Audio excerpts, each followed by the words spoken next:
Hello everyone, बहुत बहुत स्वागत है आप सभी का हमारे चैनल अड्डा 24/7 जुडिशरी पर। मेरा नाम है दिव्यांशी चंद्रा और मैं एक यूनिक मामला आप कह सकते हैं मैं आपके सामने लेकर के आई हूँ।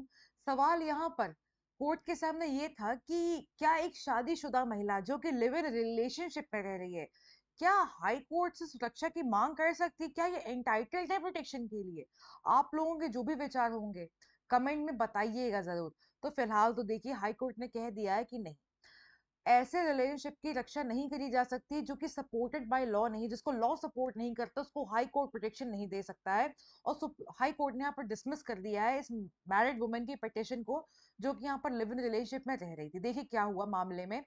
मामला यहाँ पर था कि पिटिशनर एक मुस्लिम लेडी है जो कि अपने लिव इन पार्टनर के साथ, इनके लिव इन पार्टनर एक हिंदू है, ठीक है। तो इन्होंने पिटिशन फाइल करी आर्टिकल 226 ऑफ द कॉन्स्टिट्यूशन के तहत।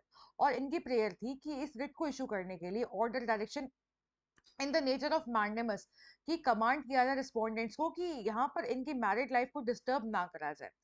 इलाहाबाद हाई कोर्ट ने यहाँ पर 2,000 रुपए का कॉस्ट इम्पोज करा है उस कपल पर, और बोला है कि जो लिव इन रिलेशनशिप है ना, seeking protection from the husband of the petitioner, court ने यहाँ पर बोला कि इस तरह के रिलेशनशिप को जिसको कानून रिकॉग्नाइज भी नहीं करता है, हम ऐसे मामलों में आपको किसी प्रकार का प्रोटेक्शन नहीं दे सकते, और ना ही कोर्ट इस तरह के केसेस में इंडल्ज करना चाहती है, क्योंकि इस तरह के रिलेशनशिप्स इलीगल है, क्योंकि लॉ सपोर्ट नहीं करता है तो इलीगली। और अगर कोर्ट इस तरह के मामलों में इंडल्ज होने लगी तो सोसाइटी में भाई केओस हो जाएगा।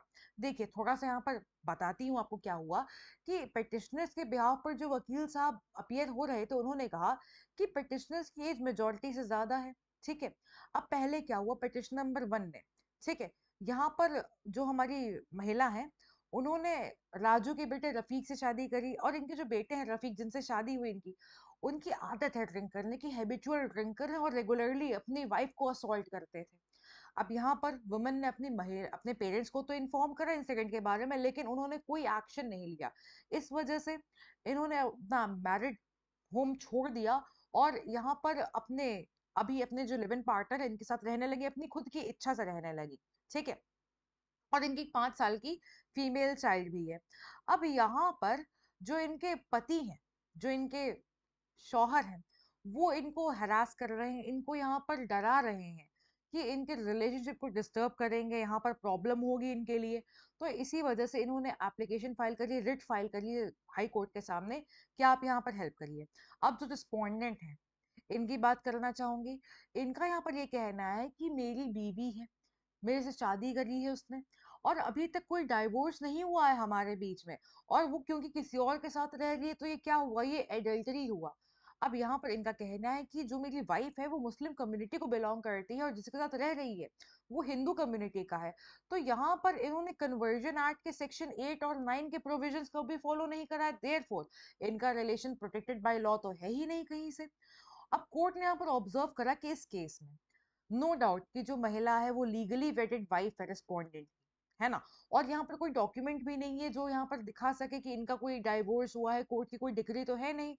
देयरफॉर वो अभी भी क्या है, अभी भी लीगली वेटेड वाइफ ही है रफीक की, और वो कोर्ट ने इस बात को माना कि एडल्टरी में रह रही है अपने प्रेजेंट लिव इन पार्टनर के साथ। कोर्ट ने कहा कि इस तरह के रिलेशनशिप को हम रिकॉग्नाइज करते हैं, लॉ सपोर्ट नहीं करता है, और हम इस तरह के मामलों में उलझना भी नहीं चाहेंगे, ठीक है। तो हमें यहाँ पर थोड़ी सी बात समझ में आई कि इस तरह की मांगे भी कोर्ट के सामने आने लगी है। देयरफॉर इन चीजों को रेगुलेट करने के लिए हमें लॉ की भी जरूरत है, एज वेल एज लोगों को यहाँ पर अवेयर करने की भी जरूरत है, ताकि लोगों को यहाँ पर पता रहे कि वो जो कर रहे हैं क्या वो सही कर रहे हैं, क्या वो कानूनी तौर पर सही है या नहीं है।